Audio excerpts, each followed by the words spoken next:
আসসালামু আলাইকুম সাদত ফার্মে আপনাদের সবাইকে স্বাগতম। আশা করি সবাই ভালো আছেন। তো চলে আসলাম আপনাদের জন্য একটা নতুন ভিডিও নিয়ে। তো এখানে আমার বাচ্চাগুলো কোয়েলের যে বাচ্চাগুলো রয়েছে সেগুলো কিন্তু আমি ব্রোডিং করতেছি।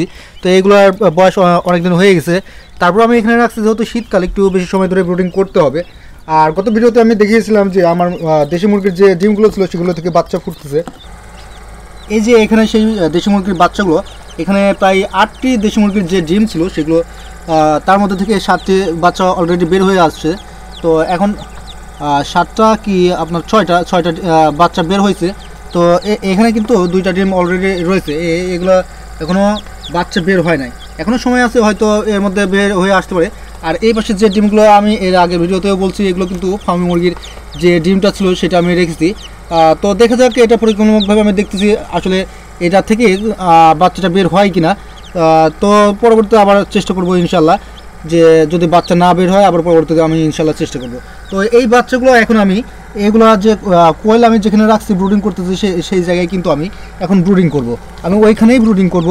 এবং কোয়েল পাখিগুলো একটু বড় হয়ে গেলে সেগুলো আমি ট্রান্সফার করে নেব। তো এখন আমি এক এক করে ধরে বাচ্চাগুলোকে ব্রুডিংয়ে দিতে থাকবো আর কি। তো মাশাল্লাহ বাচ্চাগুলো কিন্তু আমি ব্রুডিংয়ে দিয়ে দিয়েছি অলরেডি। তো সেগুলো ছোটো ছোটো করতেছে ইনশাল্লাহ, সেগুলো খুব সুস্থ সবল আছে, থাকতো ইনশাল্লাহ সুস্থ সবল। তো এই বাচ্চাগুলো কিন্তু অনেকটা পুষ্টভাবে হয়েছে, প্যারালাইজ একটাও হয় নাই। তো আমার যেহেতু আর্দ্রতার সমস্যা ছিল, আমার একটু ভয় ছিল যে এগুলো হয়তো প্যারালাইজ হতে পারে, একটু দুর্বল হতে পারে। তো মাশাল্লাহ অনেকটা সুন্দর হয়েছে। তো এখানে আমি যে পানিটা দিয়েছি এর মধ্যে কিন্তু রেনা WS যে মাল্টিভিটামিনটা আছে সেটা আমি এইমাত্র দিলাম। যেহেতু এখন আমি ব্রুডিং করতেছি আর আমি কোয়েল পাখিকেও এটা দেই, তো এটা আমি এখন আমার কাছে এটাই আছে, তো আমি এটাই দিলাম। আপনারা ব্রুডিংয়ের সময় জানেন যে খাবার স্যালাইন বা আপনার লাইসোভিট আছে, তারপরে হচ্ছে আপনার লেবুর পানি, তো অনেক ধরনের গ্লুকোজ আছে, এগুলো দিয়ে আমরা ব্রুডিং শুরু করতে পারি। তো প্রথমে যেহেতু পানি দেওয়ার নিয়ম, পানির সাথে আপনার এই স্যালাইনগুলো মিক্স করে, তো আমি এখানে যেহেতু আমি খাবারও রাখছি, তো এরা খাবারও খাবে পানিও খাবে যেটা মনে চায়। আর যেহেতু এগুলা প্রায় অনেকটা সময় হয়ে গেছে, এগুলো মেশিনের মধ্যেই ছিল, এই জন্য আমি দুটো একসাথেই দিলাম। আর আমি এভাবেই দিচ্ছি। তো আমার যেহেতু অল্প কিছু পাখি আর সময়ের স্বল্পতার কারণে আমি এভাবেই করতেছি। তো মাশাআল্লাহ বাচ্চাগুলো কিন্তু সুন্দরভাবে ব্রুডিং হচ্ছে।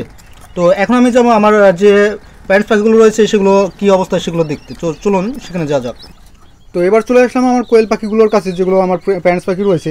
তো দেখা যাচ্ছে এখানে অনেকগুলো ডিম এখানে জড়ো হয়ে আছে, আমি একে একে করে তুলবো যে এখন কত পিস ডিম আমি পাচ্ছি। সকালেও কিছু ডিম তুলে থাকি, তো যার কারণে কিছুটা কম বেশ হয়ে থাকে আর কি। তো কিছুটা কম বেশ হয়ে থাকে, হয়তো পরবর্তীতে আবার ঠিক হয়ে যায়, অনেক সময় আবার গ্যাপ দেয় পাখিগুলো। তো এইভাবেই তারা ডিমগুলো পেরে থাকে, কিছুদিন রেস্ট নেয়, আবার পুনরায় নতুনভাবে শুরু করে তারা কিন্তু। তো অনেক সময় ভাবতে পারেন যে ডিম পাড়া আমার পাখিগুলো ডিম পাড়া বন্ধ করে দিয়েছে, কিছুদিন যাবার ডিম পাড়তেছে না। তো ভাই তাদেরও কিন্তু রেস্টের প্রয়োজন আছে, তারাও আসলে যেহেতু ডিম পাড়তেছে একটা ধকল তাদের মধ্যে দিয়েও যায়। তো এভাবে তারা ডিম পারবে ইনশাল্লাহ। আর এখানে আমি গত ভিডিওতে বলছি, কিন্তু এখানে আমার যে প্যারেন্টস পাখিগুলো সেগুলো আমি নতুনভাবে পুরুষ পাখি আবার কিন্তু এখানে উঠাইছি আর কি। তো এর জন্য আমি এগুলো এখন আসলে মেশিনে দিচ্ছি না এই ডিমগুলো। তো পরবর্তীতে সপ্তাহখানেক গেলে ইনশাল্লাহ আমি খুব শীঘ্রই আসলে এই ডিমগুলো দিব মেশিনের মধ্যে। এবং আমার দেশি মুরগির ডিম আরও কিছু সঞ্চয় হয়েছে, তো সেগুলো এই যে আমি এইখানে যদি দেখাই, এই যে এখানে কিন্তু রাত্রেও আমার দেশি মুরগিটা এখানেই থাকে। তো ডিমটা দেখতে পাচ্ছেন, এই ডিমগুলো আমি কিন্তু মুরগি দিয়ে কুচে না বসিয়ে আমি কিন্তু মেশিনের মধ্যেই দিচ্ছি। তো যে 6টা যে বাচ্চাটা দেখলাম সেটা কিন্তু দেশি মুরগির বাচ্চা। তো এখানে আমার এই বাচ্চাগুলো কিন্তু যাক মাশাআল্লাহ সুন্দরভাবে রয়েছে খাঁচার মধ্যে। আর ফার্মি মুরগির কথা যদি বলি, এইগুলো কিন্তু ডিম পাড়তেছে। তো প্রতিদিন 2টা একটা করে মাশাআল্লাহ ডিম পাড়তেছে, তারা দিচ্ছে। তো এগুলো আসলে বীজ ডিম নিয়ে একটু আমি সমস্যার মধ্যে আছি। তো আপনারা দেখলেন যে আমি মেশিনের মধ্যে দিয়েছি, তো দেখা যাক এগুলো বাচ্চা আসে কিনা। আর এই যে দেশি মুরগির যে আমার আর একটা প্যারেন্টস আছে, এটা হচ্ছে 3টা মুরগি একটা মোরগ, আমি এই খাঁচাতে রাখছি। এগুলো এখনও ডিমে আসে নাই, হয়তো খুব শীঘ্রই ডিমে চলে আসবে। আর এই ছিল আমার হচ্ছে এখানকার পাখিগুলোর অবস্থা। আর নিচের যে মুরগিগুলো রয়েছে সেগুলো তো আপনারা জানেন যে এখানে আমার মুরগিগুলো রয়েছে, এই ফার্মি মুরগি যেগুলো আছে, এখানে সোনালী মুরগি আছে, তো এগুলো মাশাআল্লাহ সুন্দরভাবে এখানে কিন্তু রয়েছে। আর আরেকটা জিনিস হচ্ছে, আমার এই কোয়েল পাখিগুলোর একটু তাপমাত্রার সমস্যা হচ্ছে, তো যার কারণে আমি যে বাল্বটা আছে এই বাল্বটা একটু বেশি ওয়াটের বাল্বটা লাগিয়ে দেবো, তাহলে এদের তাপের প্রবলেমটা সমাধান হয়ে যাবে ইনশাল্লাহ। তো এই ছিল আজকের মতো ভিডিও। আসলে আপনাদের ভালো লেগেছে, যদি ভালো লেগে থাকে তাহলে অবশ্যই একটি ভিডিওতে লাইক করবেন, আর আমাদের চ্যানেলে নতুন হয়ে থাকলে সাবস্ক্রাইব করতে ভুলবেন না। আর আমাদের চ্যানেলটা যদি অলরেডি আপনি সাবস্ক্রাইব করে থাকেন তাদেরকে অবশ্যই আপনাদেরকে অসংখ্য অসংখ্য ধন্যবাদ।